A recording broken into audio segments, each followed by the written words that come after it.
Hello, everyone. Today is September 21st, 2023. The time is 3:04 p.m. EST. My name is Sharmeen Mehri, and I'm interviewing Rustom Mody for the FIRE's Oral History Project. Rustom is a first-generation Zoroastrian immigrant to the United States. Hi, Rustom. Thank you for being a part of this project. Let's start with some biographical details. Please tell us your full name, where you reside, and your age. My first name is Rustom. Last name is Mody. That's M-O-D-Y. And I live in Houston, Texas. Oh, I was born in 1953. So that makes me around about 71 years old. Thank you.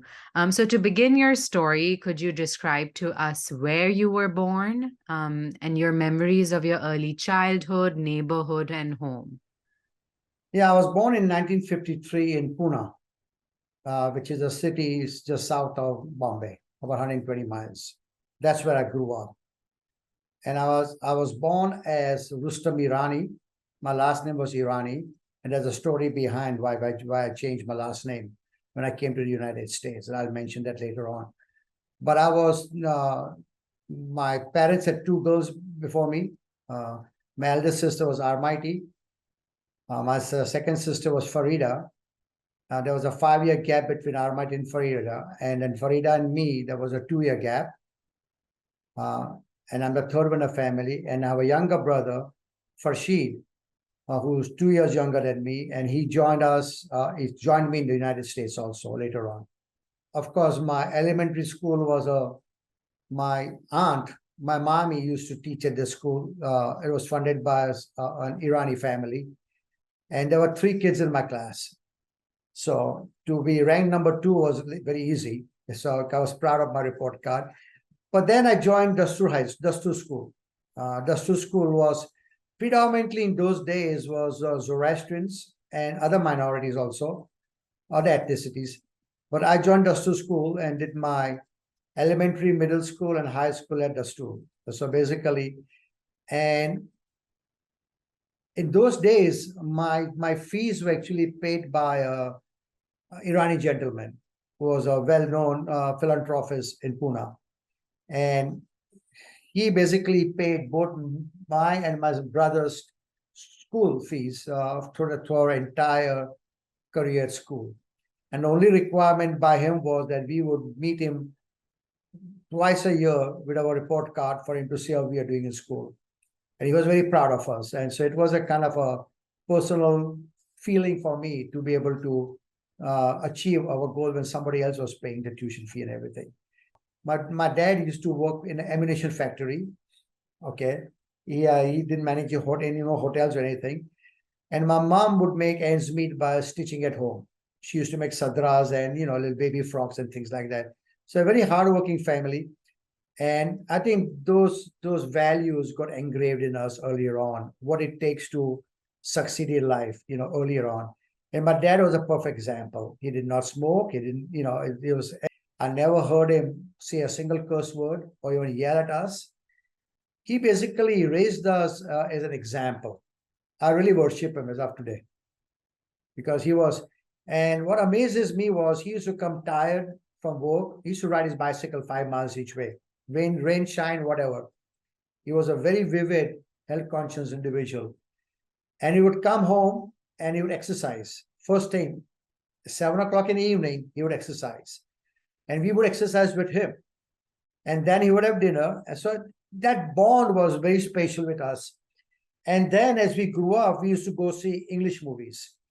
And that's all we saw. We hardly saw any Hindi movies in those days.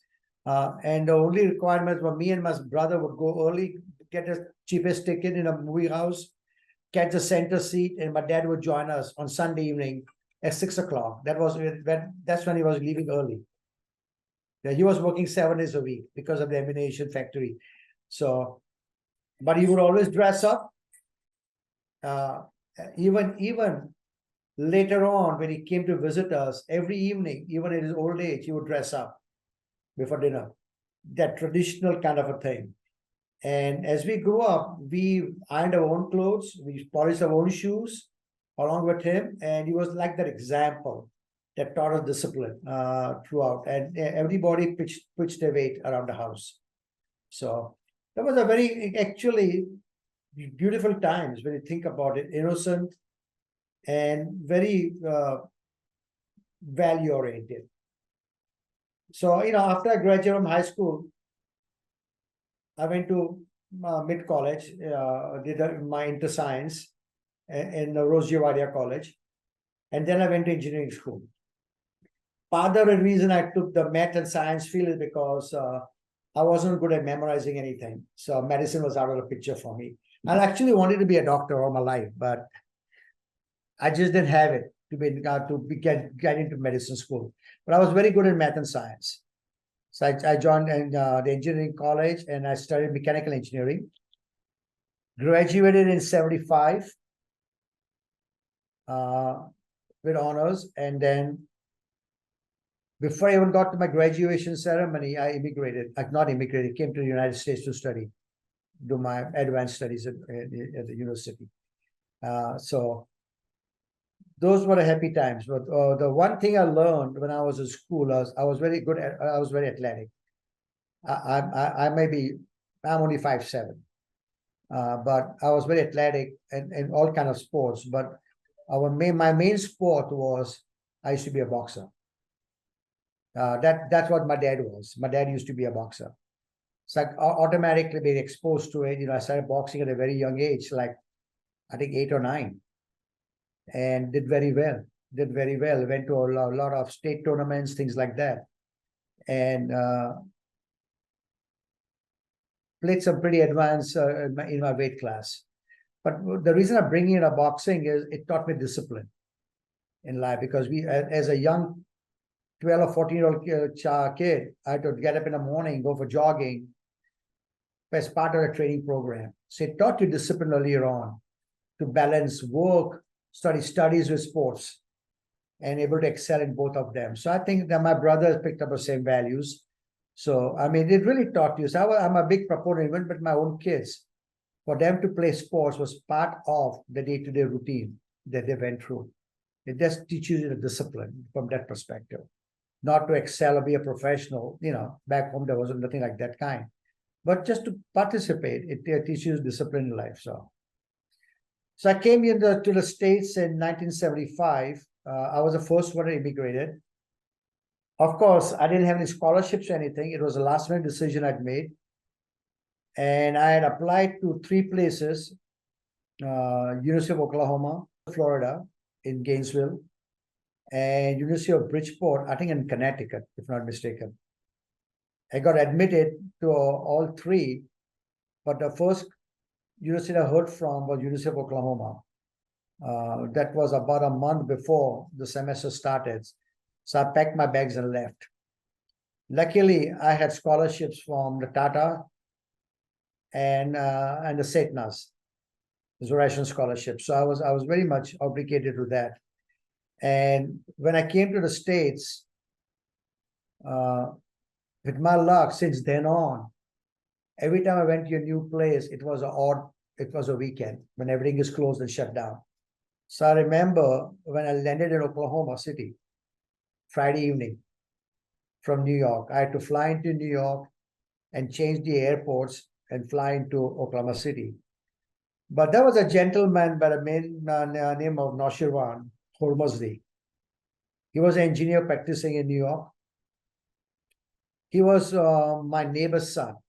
He was about 20 years older than me. But I got hold of him, and he actually came to pick me up at the airport, because he said the airports are too confusing. I'll make sure I pick you up and transfer you to the other airport. I thought that was exceptionally touching to me. And he was. I had a couple of bags. I would have never made it from GFK to LaGuardia or vice versa, or whatever. But he moved me and physically helped me move and put me on the plane. And I stayed in touch with him for a long time when I was in college and everything. And actually, my first summer semester, I actually visited him in Chicago, because he had moved to Chicago. I just went to Oklahoma Friday evening, like I said, landed at the airport, and nobody picked me up. The international office was closed. So I just put my bags in the locker and just slept at the airport. for 2 nights. And I remember that's the first time I actually watched a color television. Because in India, it was still black and white in that time. The movies are start, TVs are just started. And I was fascinated because as we grew up, my dad used to tell us stories in the night before bedtime. And he used to make them up. And then Monday morning, I called up the international office and somebody came to pick me up. That was Friday night, Saturday night, Sunday night at the airport. And they picked me up at the airport and took me to the international office, and they asked me when I'm staying. I didn't have a place. There was no time for me to even arrange for it. So they introduced me to some of the international students, and one of them said, "Yo, you can stay with me. You can rent a sofa from me." I said, "Well, so be it." I didn't know what I was getting into. And then I went to the various the dorms all filled up some apartments, so I just stayed with this guy for 1 semester. So basically, he had a sofa and a small chest that he rented to me for $45. It was a blessing in disguise. But once I went to the university, the mechanic engineering department, I talked to multiple advisors, started selecting what courses I want to take and everything, paid my fees. And I talked to a department chair, Dr. Bird. Some names, some individuals leave that impression you never forget them. And I inquired about internships, anything available for international students to do on campus as a graduate student. And he told me to talk to Dr. Agley. I remember very clearly. So I talked to my other friends. We had some Indians in the program, and they said, "Oh, no, you don't want to talk to Dr. Agley. He's very strict." And I said, "No, I'll talk to her." So I talked to Dr. Agley, and I must have made an impression on him. And he said, "Let me see what I can find out." So he found some internship that was sponsored by the Department of Transportation on measuring stresses in railroads. But that was a teaching internship. That was just a lab. So I had to still pay in-state fees. If I was teaching as a graduate student, I would pay in-state fees. But this way, I had to pay out-state fees for 1 semester. That was okay. But that gave me a lot of initial financial support, where I didn't have to dip into my scholarships that was given to me. And I kind of self-supported myself from that time. And 1 semester of that research work, and the next semester I got teaching internship, which is very unusual for a foreign student to teach. And this is where I bless our education system back home, was everything was in English. So that wasn't a problem for me. And I always enjoyed teaching. For some reason, I had the natural skill set for teaching. But one thing I learned is when you teach that's when you really learn. Because when I studied to get good grades, but I couldn't teach that subject because the foundation wasn't there. But to teach something, you have to have a strong understanding of the subject matter. So it forced me. It really helped. I was restudying my engineering from scratch again. And that was very refreshing. And I started getting very good evaluation from the students. Very good evaluation. So I got selected as the outstanding international student teacher, not only for engineering, but for the entire school. 2 years in a row, I got an award for teaching residency, whatever they called it. I took a lot of pride. I still have my, evaluations, kept it. But I was very fair and, respectful of the students. I had a natural empathy. It took me 2 years to finish my graduation. The research project I was working for Department of Transportation actually became my thesis.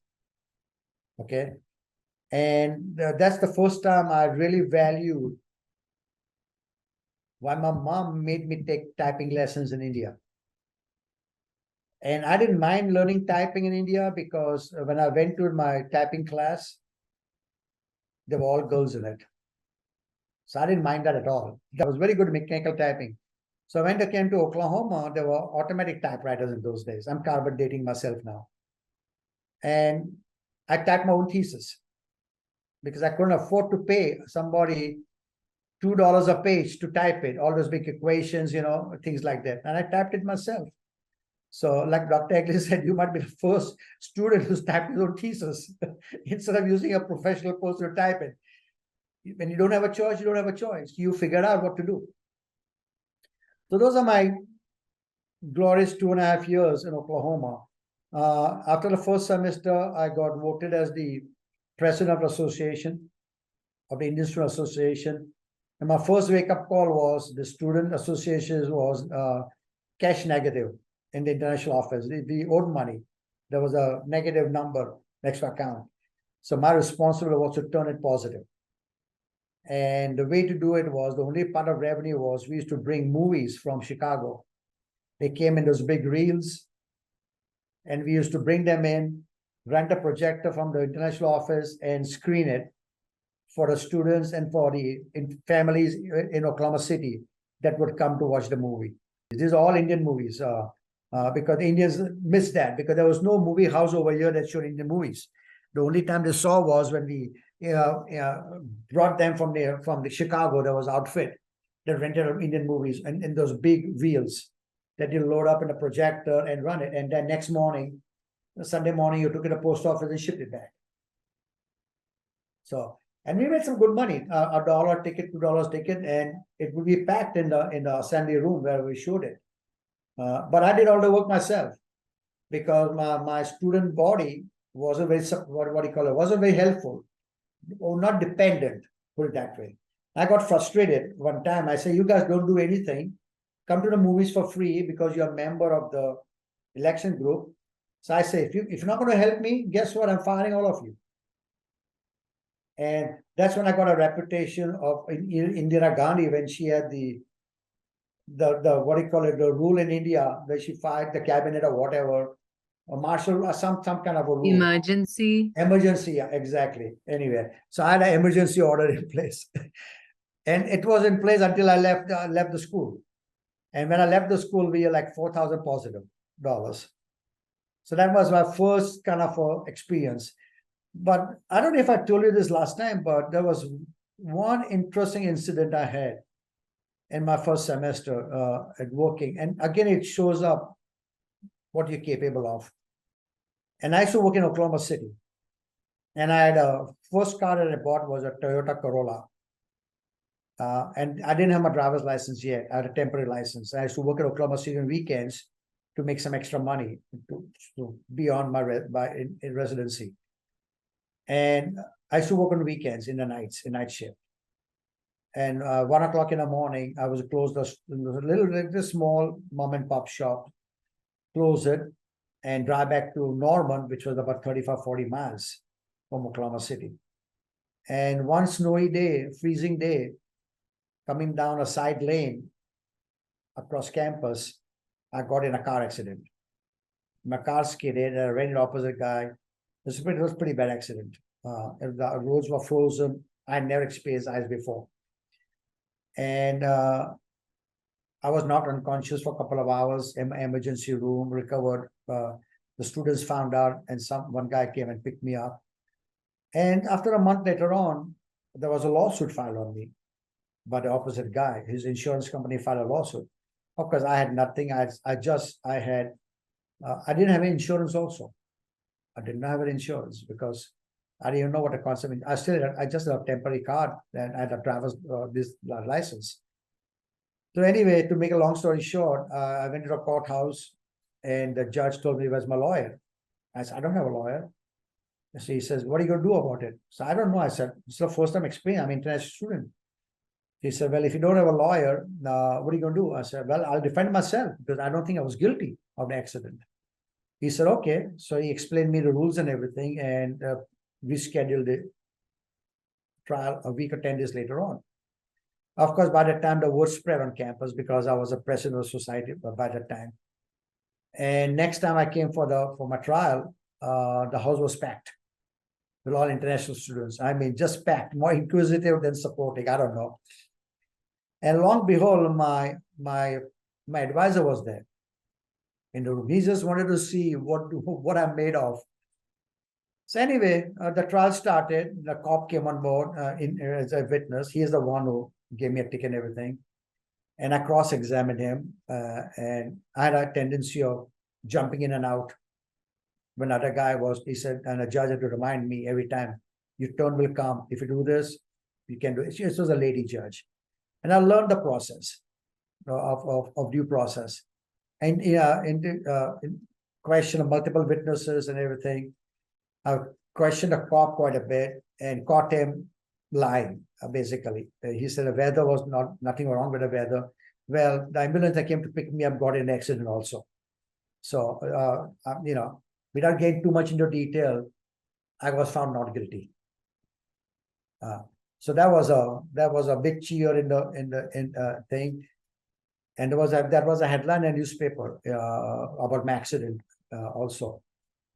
But there was a lady. I was talking to my advisor, and she said, "Can I excuse me, sir, young man? Can I talk to you for a second?" So I turned around. It was a 5'6" well-dressed lady, very professional. And yes, ma'am, I talked to her. She said she introduced herself.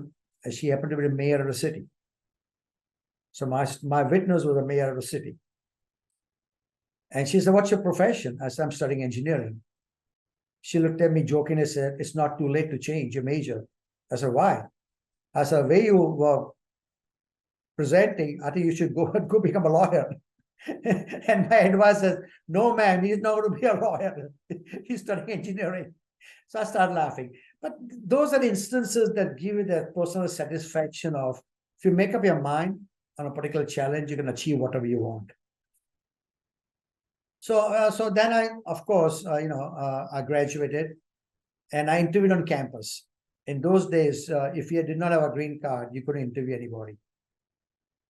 But there was one oil company or service company that had an ad for interviewing engineers. So I went at lunchtime and I signed up for it. And then the ladies saw that I didn't have a green card, because of course I had to mark. I couldn't lie that I had a green card. So I said, "Why?" He said, "Well, you don't have a green card." I said, "Can I at least talk to the gentleman?" And she said, "Yeah, if he wants to talk to you." But she allowed me to go talk to him. So I knocked on the door. He was in a room. Mr. Wilson, I remember, another gentleman that changed my life. And I talked to him. He said, "Come back at 5 o'clock. I'll hang around for a few minutes. I'll interview." So I came back. This was after I already finished my master's. I was doing 6 months of PhD, just buying time to looking for a job. She interviewed me, and I didn't hear back from him for another 10, 12 days. And I got a call one night about this lady. Said, "Mr. Wilson wants to bring you up here for an interview." That was in Houston. By that time, I had a couple of other interviews that I applied directly and talked to them. So I came down to Houston, interviewed him, and next thing I know, about a week later on, I got an offer. The first week in January, after Christmas, I was moving to Houston. End of the semester, I was moving to Houston.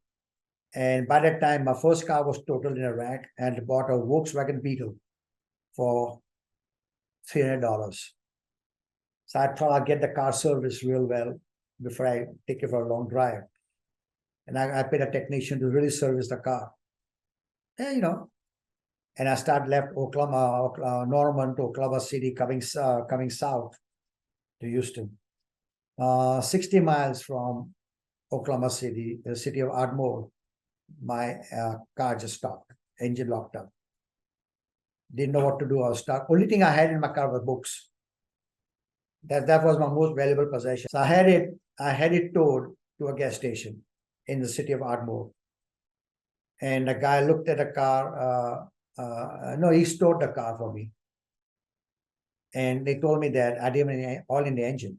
The guy forgot it. He changed the oil before they had the oil. So I was running on. So basically I said, "Keep the car for storage. It's going to cost you $75 a day." I said, "That's fine." all right, and dropped me at the nearest bus station. So I took the bus from Ardmore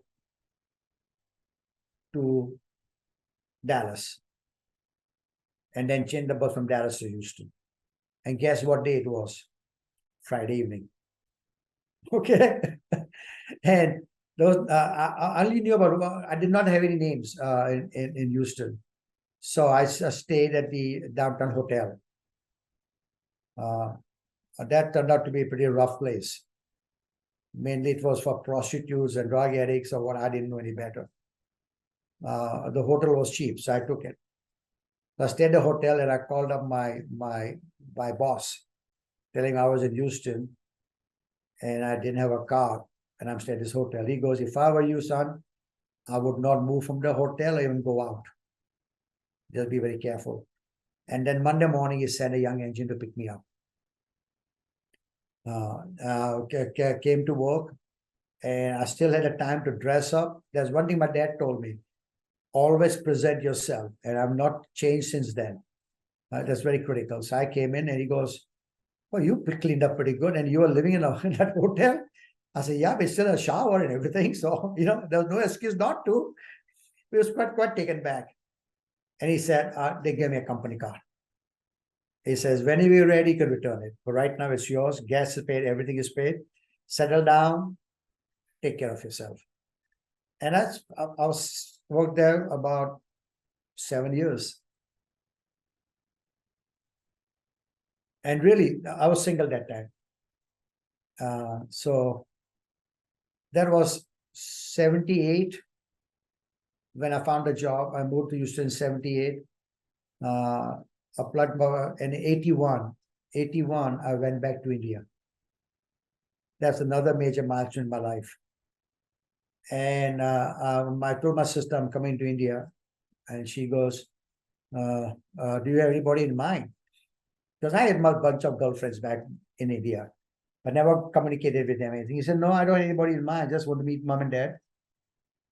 And she goes, "Do you want me to find somebody for you?"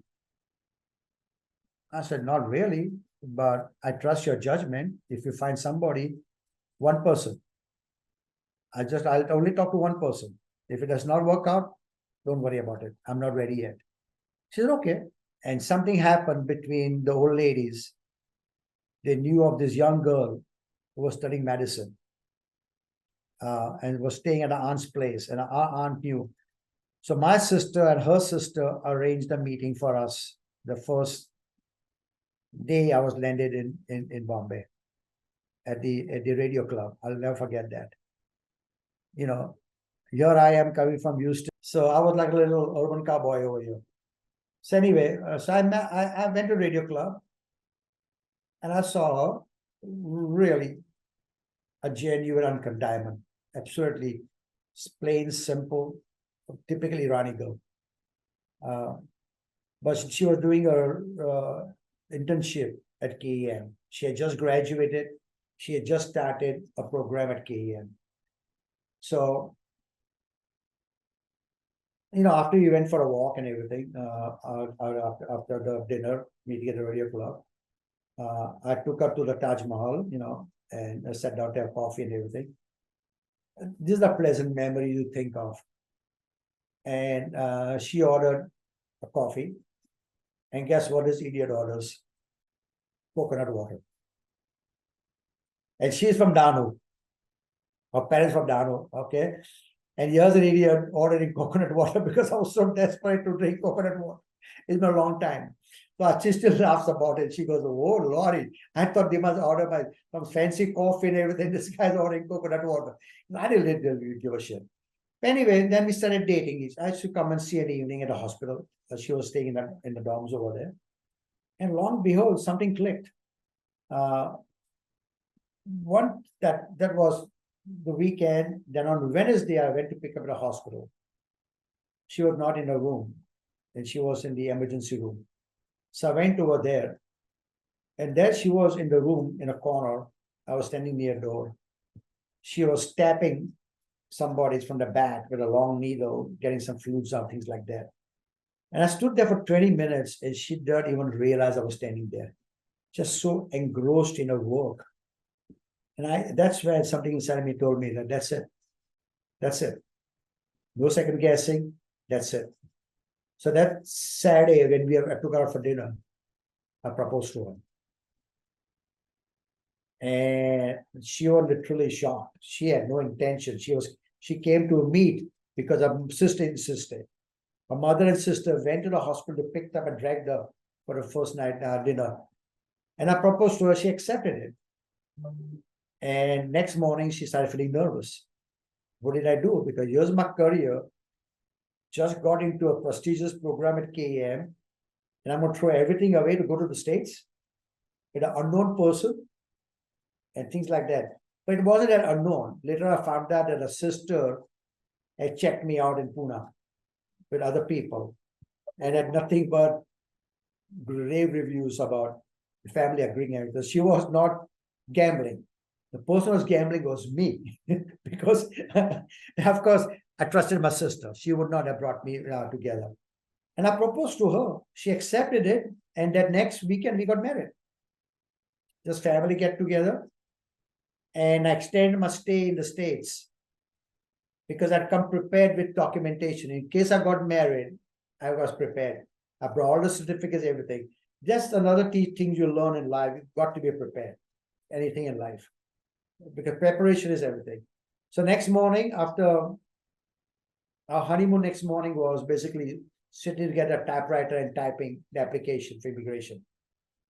And the day after next, we went to the US Consul office, turned the papers in. In those days, it was quite different. But we were missing a marriage certificate. And a marriage certificate, you could not get it for another month. My brother-in-law said, I'll take care of it. He must have gone to the store or something, took care of some way or the other. I don't want to know the details. They got a marriage certificate in 24 hours. And that sped up the process. And then I flew back. It was the day after Nowruz. I flew back. And lo and behold, by middle of May, she got a call. And she got the thing to come to immigrate to the States. In those days, it's quite different. So she was here end of May. She wanted to come here before my birthday. That was sweet of her. I was May 26th. So she came here on the 21st. And she had made arrangements to come over here. And that's another incident that kind of indicated how different things influence people. When she was coming here for the first time, my sister wanted my niece and nephew to join her because they have never been to the States. She goes, well, she's going to meet me. Maybe the niece and nephew can get experience to come visit the States also. So I find out that they were coming with her. I called my sister up and my mother up. I said, no, they're not coming at the same time.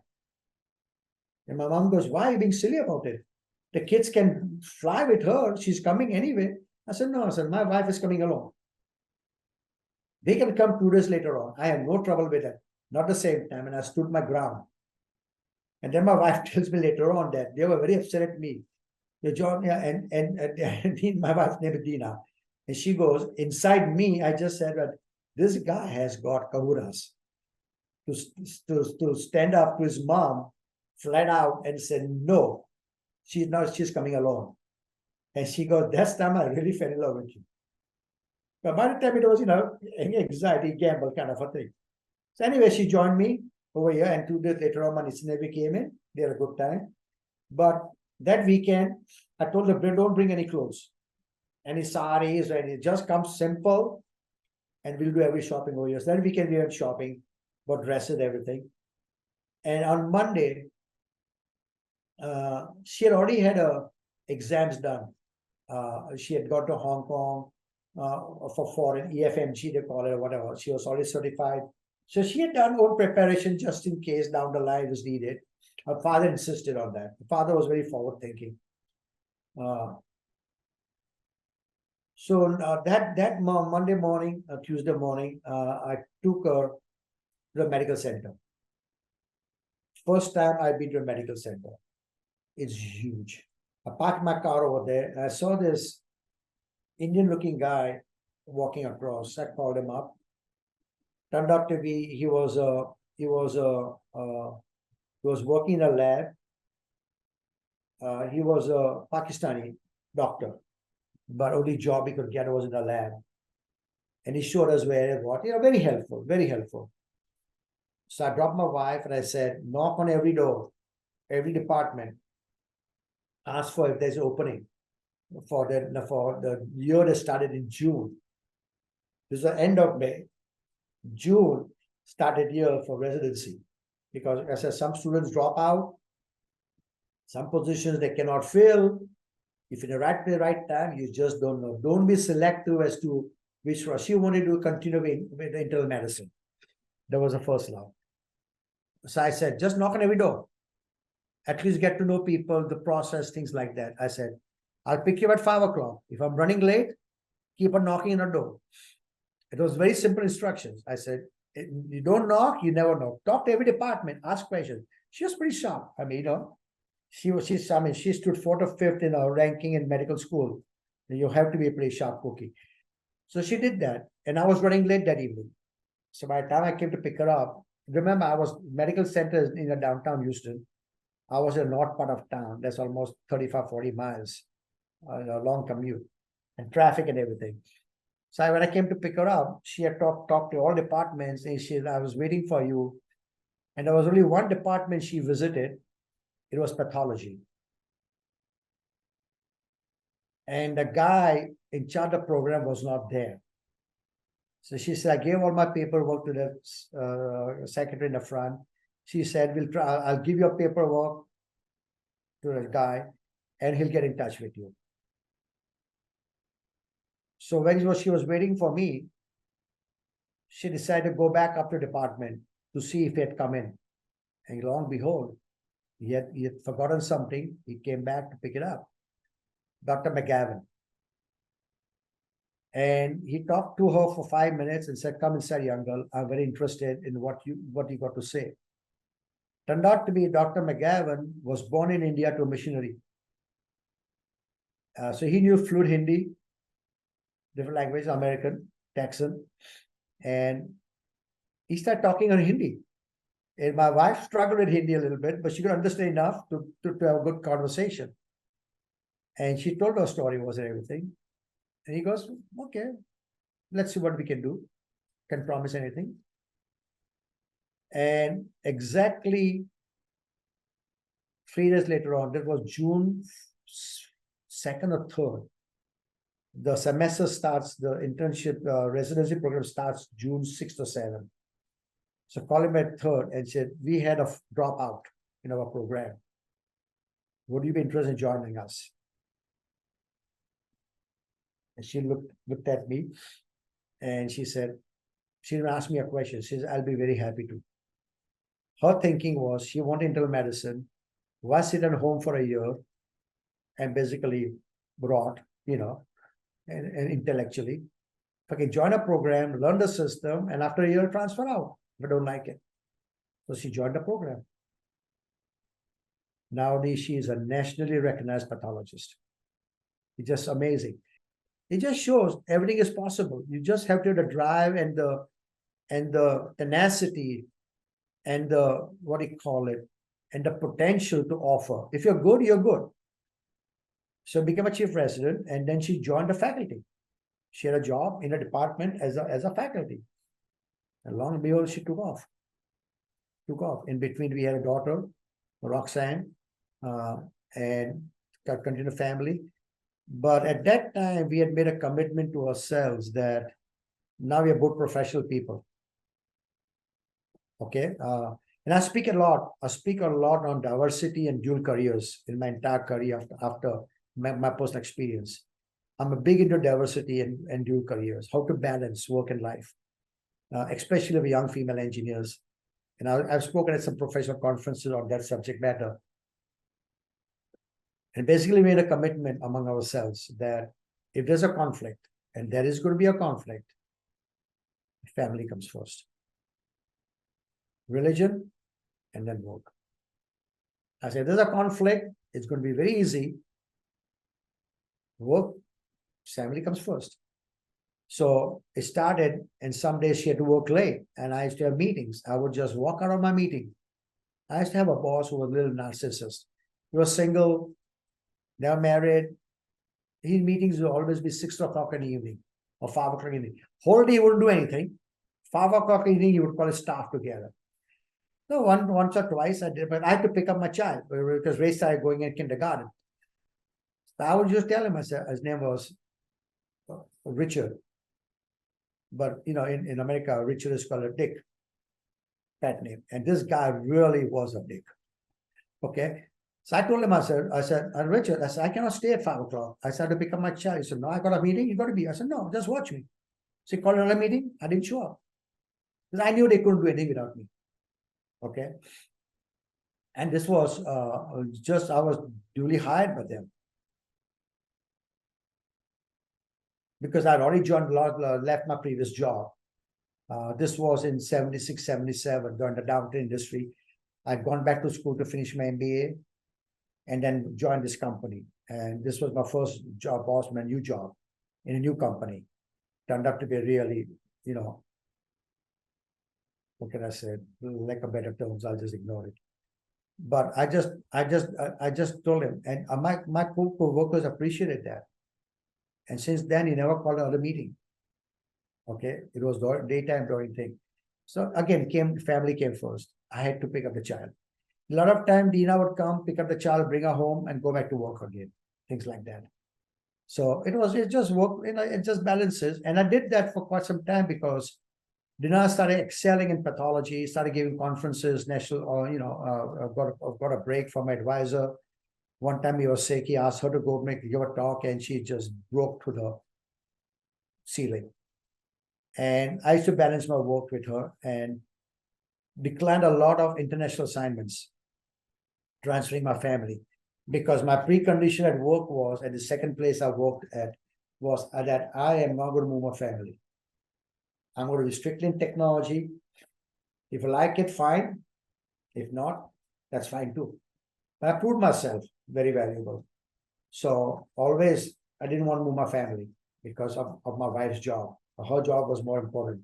As a kid with my guys, I said, why would I move my family, take a pay cut? Okay, basically indicating that my wife was doing better than me. So don't even think about messing with me on that front. And it worked out fine. I became a VP of technology for a long time and very well recognized industry, you know.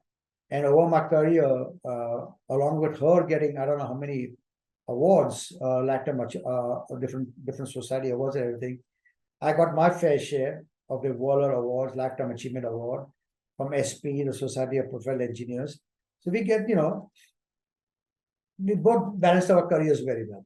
Even today, she's working, I'm back to work. I retired for 2 weeks, I went back to work and balance it because there's so much to offer to the society. And it worked out fine. We got 2 beautiful kids. Ray, he's just turned 40. He has 1 grandson. And Roxy is about 34. He's a cardiovascular anesthesiologist. And my daughter is OB-GYN. She practices in Denver. So, but what was interesting is we have tried to leave the same value system with the kids. The family comes first. You respect your spouse, things like that. I should tell my daughter, because I insist on my family, I say, if you're in any kind of relationship, if a man ever raises your hand, just walk out. But he's not going to change. Once, you know, he might promise, sorry, no. Never ever tolerate that. Simple as that. And I told my son the same thing. Absolutely no excuse for that. You can raise your voice, argument happens, but there is absolutely no room for that. I came here as Rustom Irani. The family name was Irani. All my certificates were Irani. My graduate studies were in Irani. Then I joined the oil and gas industry in Houston in 78. In 79, 80, with the Iran revolution going on, my brother-in-law was stuck in Iran, okay? But during that time, surprisingly, myself, Dr. Dinshi Irani was another physician, lived in Houston. He helped me a lot too, my first move to Houston. And there was one Irani. And we used to get threatening calls. You know, when you love yellow pages, they would look at, oh, Irani, call up that number. Get the fuck out of this country. What are you doing over here? Just rednecks, you know, we accept that part of it. Every society has that. And I thought about it. And the other thing I was thinking about it, even in my job, when first time somebody met me, first question they would ask me, where are you from? The name Irani, you know, the curiosity, you know, I would explain them, no big deal. But that was always the first thing, even though we were fair skinned and, you know, didn't look like Indians, for whatever reason, they would always ask Irani kind of a thing. So when I had the opportunity to become a citizen, I was already married by that time. And my wife immigrated her name Irani. Her diplomas, her certification, license were on Irani. And so we sat down, me and my brother, and the two wives sat down together and said, my son was born, but my nephews were not born yet. So no, my son was not born. Sorry, we married in 81. No, he was born in 83. This was citizenship was around about 83, 84, when the call came for citizenship. And there was an opportunity for me to change my name. So I didn't want to just arbitrarily call myself Washington or something, you know. So we and my brother sat down, talked to her, and we grew up in a Parsi colony called Mody colony. It was a trust colony by the Mody family. So we want to have some attachment to our roots. We both agreed that Mody would be a fine name. Not knowing that there was a Mody name in the Gujarati family also. We didn't know any better. It was M-O-D-Y.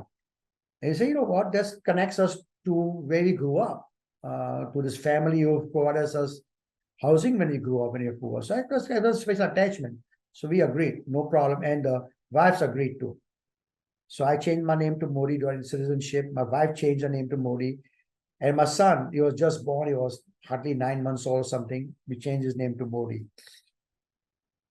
And then my son, my brother got his citizenship. He changed it. And all my nephews were born with it.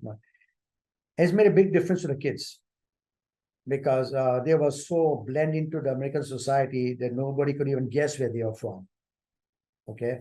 And even after we changed our name, they would ask us, where are you from? I would never tell them. And they go, Venezuela, Greece, Italy, most of European countries, South America, but they would never guess India, whatever places. And I had a funny story about this. And this was in Oklahoma. I used to work in the night at a grocery store. I got friendly with this drunk who would come. And I use this story quite a bit now as an icebreaker when I meet strangers. And one fine evening about 11 o'clock in the night, this guy looks there, he says, he goes, Rusty, he used to call me Rusty. He says, exact word, Sharon, what are you? And I told him I was Indian. He goes, huh?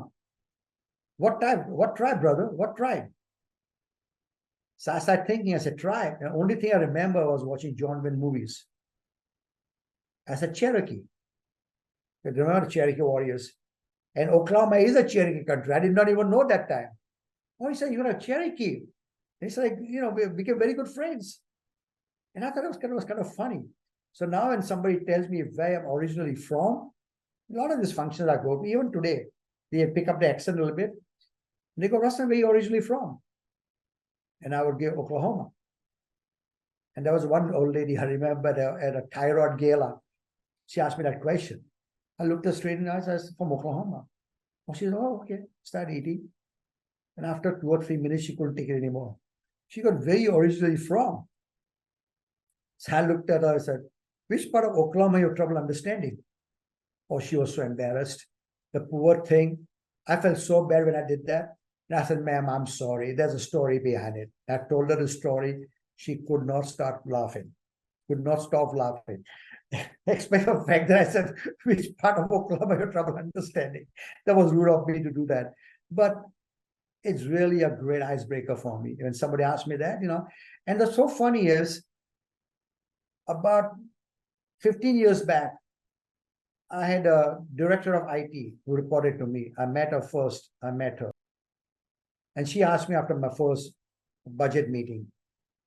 He goes, Rustom, where are you from? And I said, Oklahoma.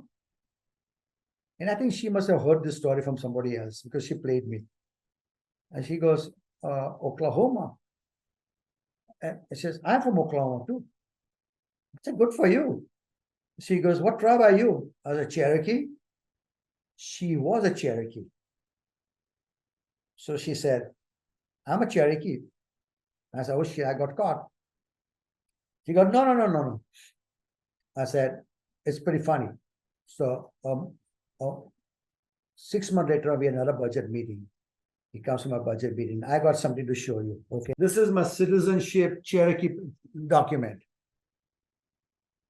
No, 1 second. You see this?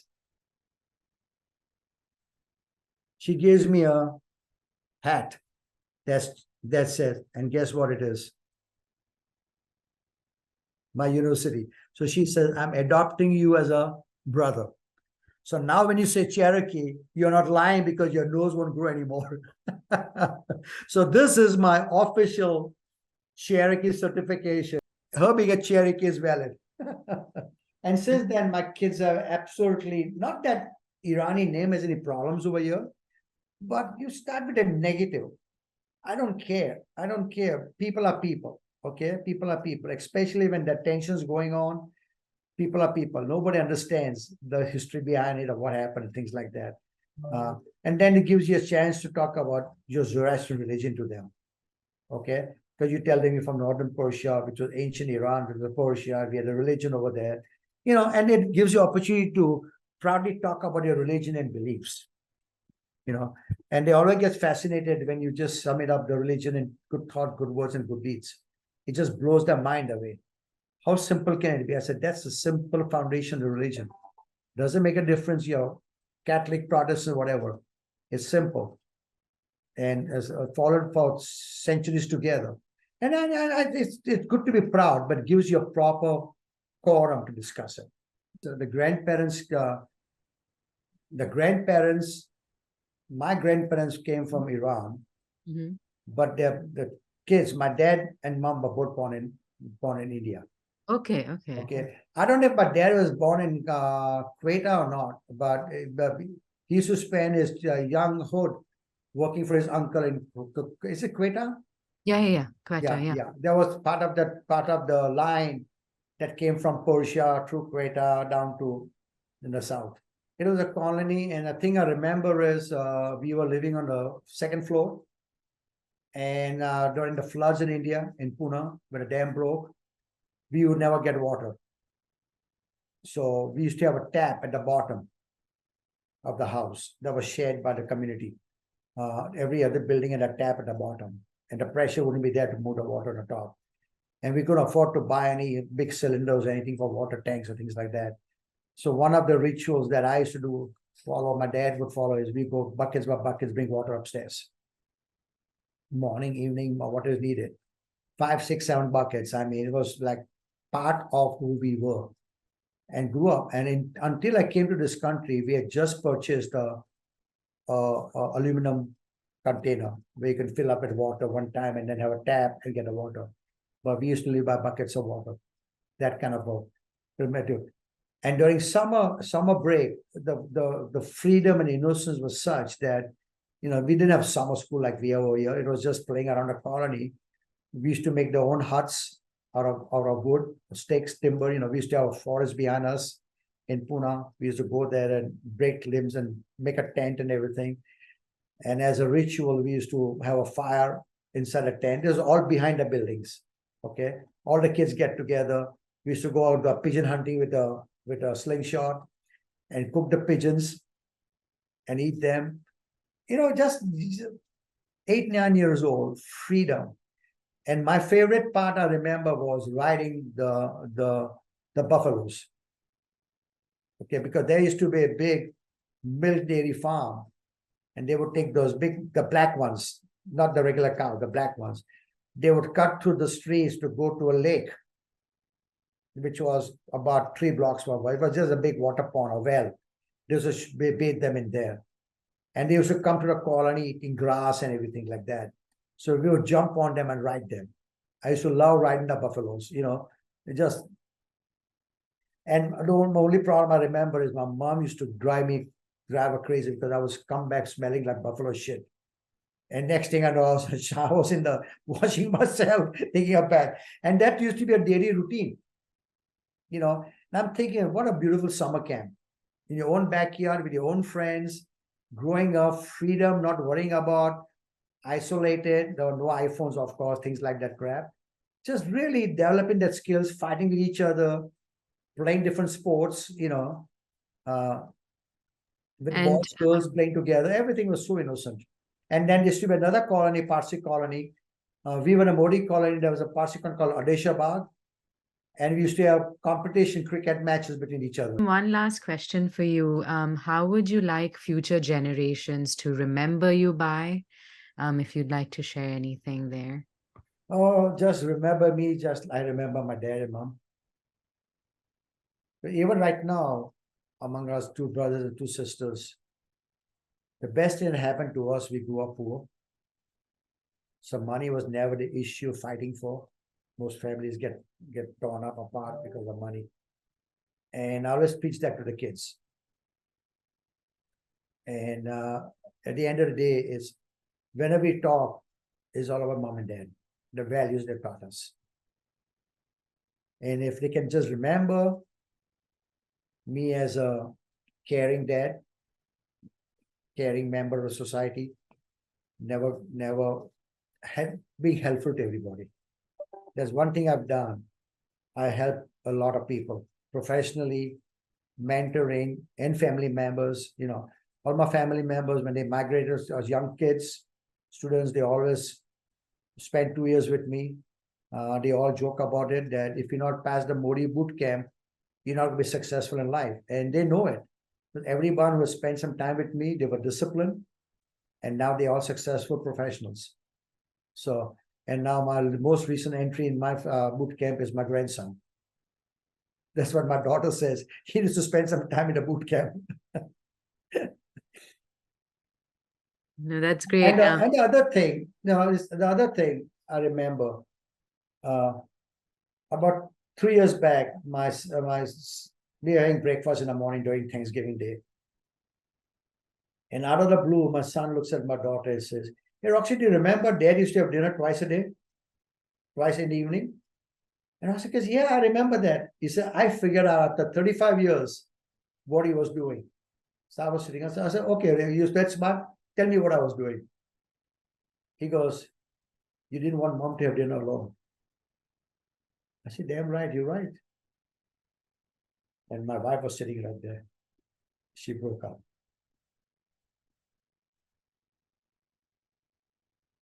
Simple things like that in a family. Well, Rustom, really thank you for sharing your stories. They're so important for us to hear. So really thank you. Anything else, last thoughts you'd like to share before we end this interview? Yeah, and there's one incident I didn't talk about much. I think I didn't mention last time, that shows the power of support to your kids. In my first year of college, I used to be a boxer like my dad. Okay. And I used to be the team captain of high school, Industrial High School. We were known in boxing. Okay. I used to play professional boxing. And in India, professional boxing is among clubs.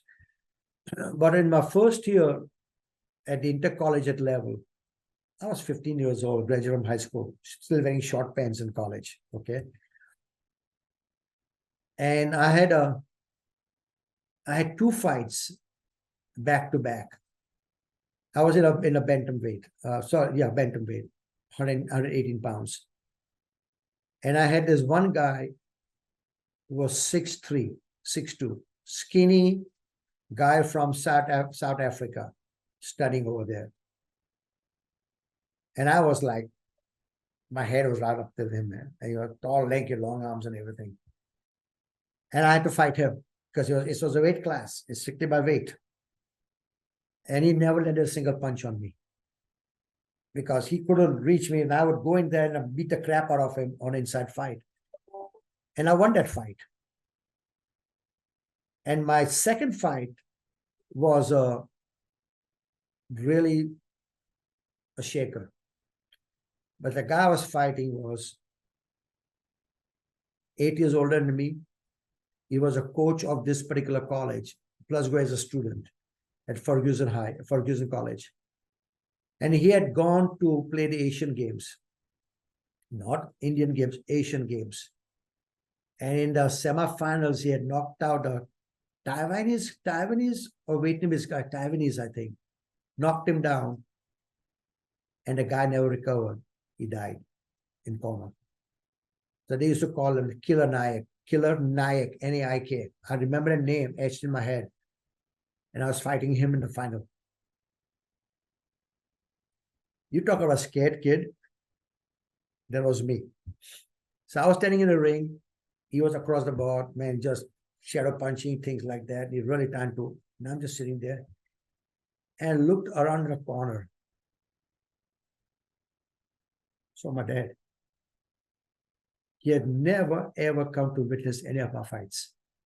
To my entire career, this fight he was there. Just shows of having the power of him. Guess what? To make a long story short, I won the fight. It was a big headlines in college. I mean, I was like walking on water. And the true inspiration was my dad. So that's what I tell my kids. If they can remember it that way, that does it. Rest of, and then I do, me and my wife are working on a trust to give back to the society. They've been so good to us in all respects. That's amazing. Thank you so much, Rustom. I will stop the recording now.